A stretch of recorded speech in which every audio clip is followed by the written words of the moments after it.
I krigsförberedande handlingar mot vårt land så kan vi förutom cyberangrepp, påverkansoperationer och GPS-sabotage utsättas för allvarliga angrepp av mer fysisk karaktär. Som förstörd infrastruktur, förgiftat vatten, mord och saboterad elförsörjning.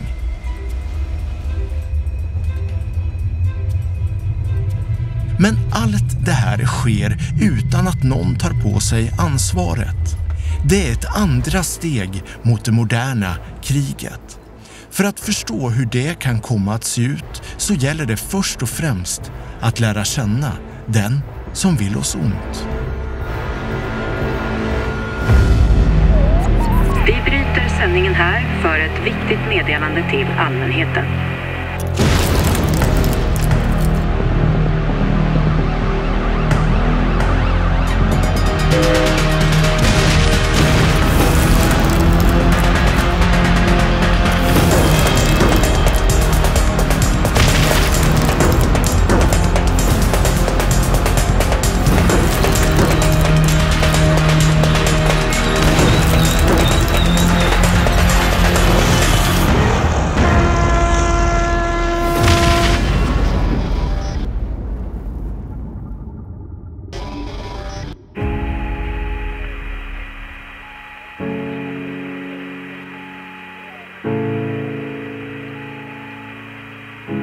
När det kalla kriget var över så inleddes det man brukar kalla för den eviga fredens epok. Det skulle aldrig mer bli krig. Och vem vill inte leva i en sån värld? Ja, inte alla visade sig. Det hann bara gå några år och så var vi tillbaka i någonting som visade sig vara ännu värre. Det finns uttryck på ryska som låter någonting i stil med Ruski mir och Pax Russika, ungefär rysk värld och rysk fred. En fred och ett omvärldssynsätt som upprätthålls genom att Ryssland bestämmer. Och det ser ungefär ut så här.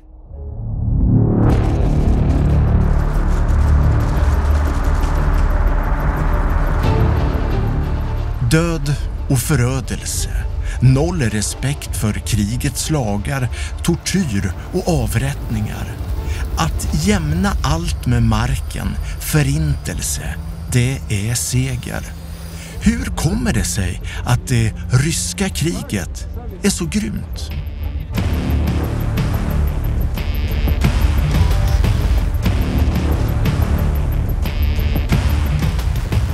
För att bättre kunna förstå Ryssland som en potentiell motståndare så är det bra att också kunna förstå deras motivationer och vad som driver deras beteende. Det kan man göra utan att för den saken acceptera eller säga att det är rätt eller fel. Men det underlättar alltid att vända på kartan och försöka se vad är det som driver motståndare.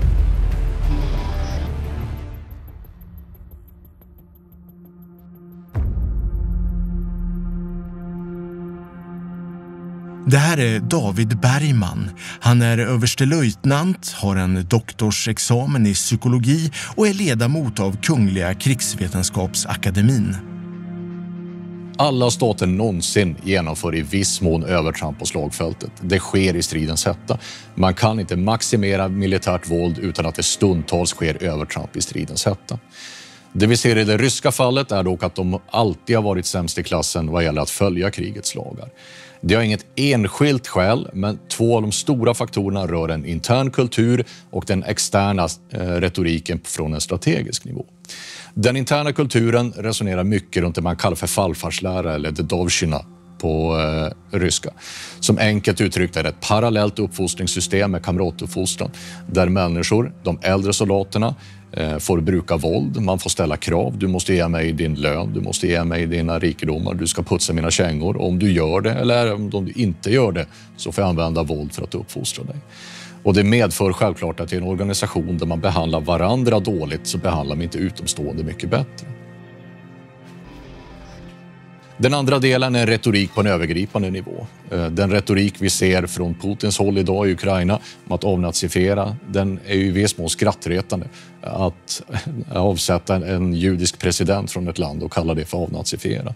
Men det handlar inte om det. Tittar man bakom så handlar det om att utplåna hela den ukrainska identiteten och bestraffa alla som har varit associerade med det. Och det är en väldigt demoniserande retorik som uppviglar till det på ett högre plan. Och mot bakgrund av det så är det mer naturligt att ryska soldater går över gränsen i högre omfattning när de hamnar i stridssituationer.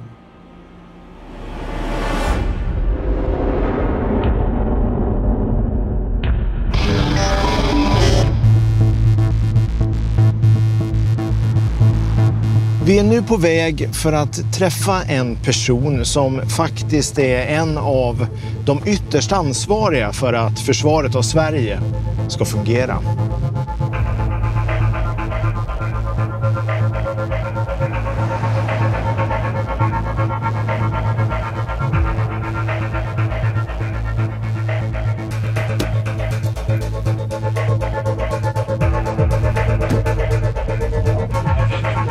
Ja, och kör imorgon också.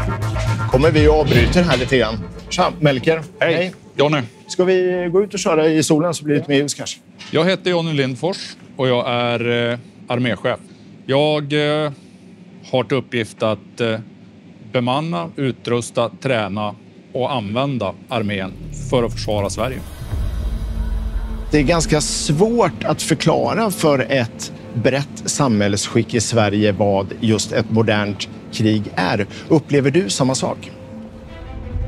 Jag tror att det är en del av en mänsklig instinkt att skjuta ifrån sig lite grann. Ett modernt krig är lika brutalt och blodigt som ett gammaldags krig. Till slut så handlar det om duellen mellan människor där en skarpslipad spade kan vara lika viktig som ett långräckviddigt vapen. Den motståndare vi skulle ställas emot strider på alla plattformar med alla tänkbara vapen.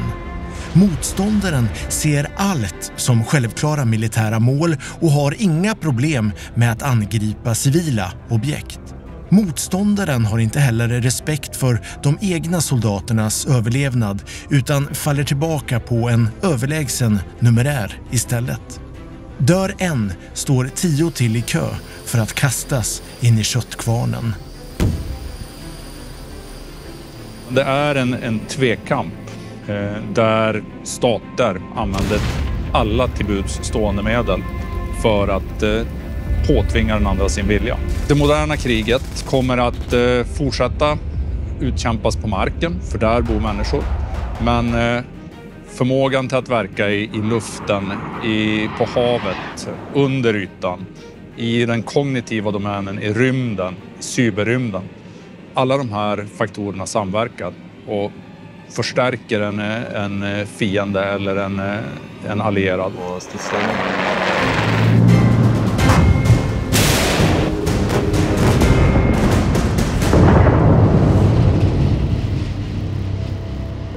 Om det är det själva teoretiska sättet att förklara vad ett modernt krig är, hur ska vi liksom som samhälle och som land förbereda oss för det då?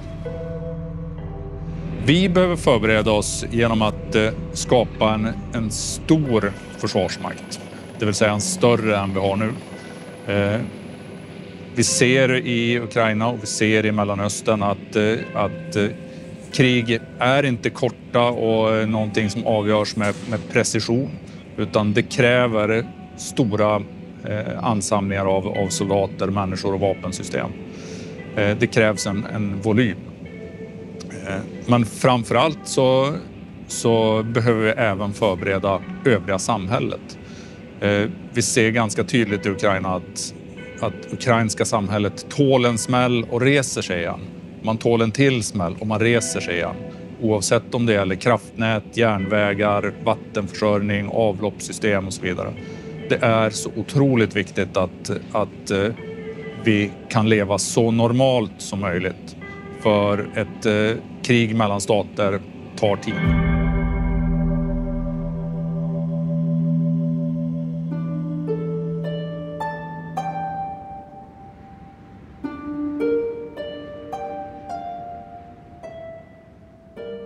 Ja, krig mellan stater, det tar tid och det i sin tur handlar om drivkrafter som man är tvungen att försöka förstå. Vad finns för viljor och motivation inom ett land och en kultur för att göda en konflikt?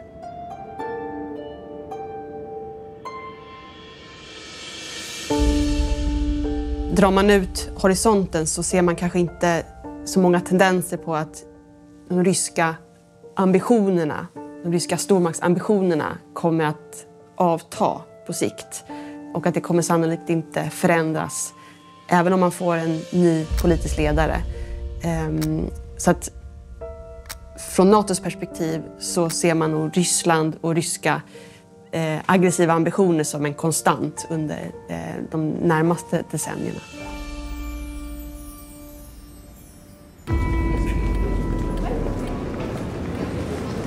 Det är inte lätt för oss i ett demokratiskt land i gott välstånd och som dessutom levt i fred länge att förstå sig på Ryssland och dess drivkrafter.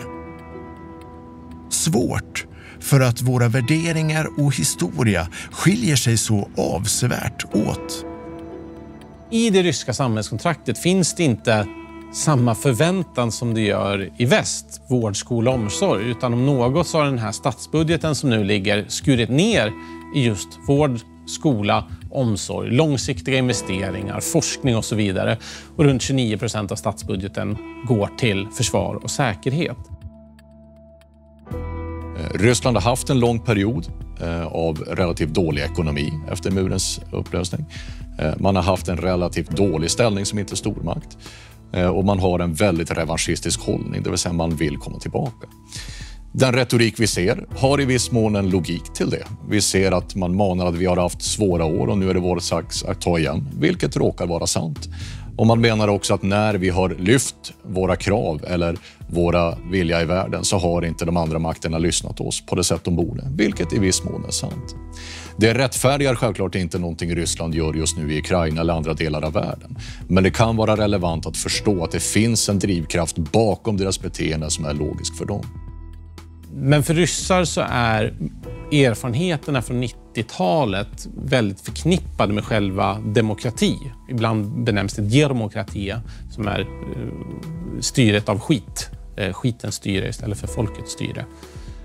Och det är ett problem och kanske en anledning varför vi inte sett ett större sug för demokrati som vi i väst kanske antar att borde finnas.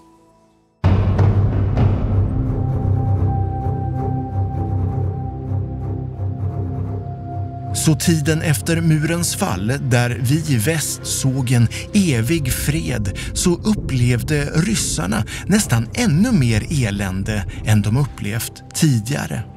Så där vi ser demokrati som det yttersta statsskicket så kan andra se det som det värsta som har hänt i modern tid. För att förstå konflikter så måste man kunna vända på synsätt, erfarenhet och historia. Det kräver att man måste sätta sig in i en motståndares vardag och försöka förstå deras drivkrafter i världen. För skillnaden är stor mot exempelvis oss som levt i ett demokratiskt välstånd och haft fred i över 200 år. Hur ska man pedagogiskt förklara det och vad ett modernt krig egentligen är? Jag är personligen övertygad om att det är viktigt att vi fortsätter illustrera det, att vi berättar om det som vi försöker göra nu. Att vi inte låter oss utmattas av nyhetssändningarna utan faktiskt behåller intresset och att vi kan ha lite empati kring vad ett krig är. Vi behöver känna en större närhet till kriget än vad vi faktiskt gör. Och det är mänskligt att skjuta det ifrån sig för det är jobbigt och otäckt.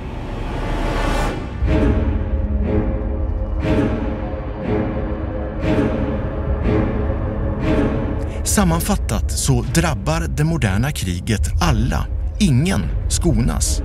Och en av konsekvenserna från kriget i Ukraina är vårt och Finlands NATO-medlemskap. Så från och med 2024 så har Östersjön blivit ett innanhav dominerat av NATO-länder. Men vad ställs den gamla försvarsalliansen mot när världen ständigt förändras i en rasande takt och när den beter sig både lynnigt och oberäkneligt? I nästa avsnitt, en för alla, alla för en. Och så vad som händer under ytan.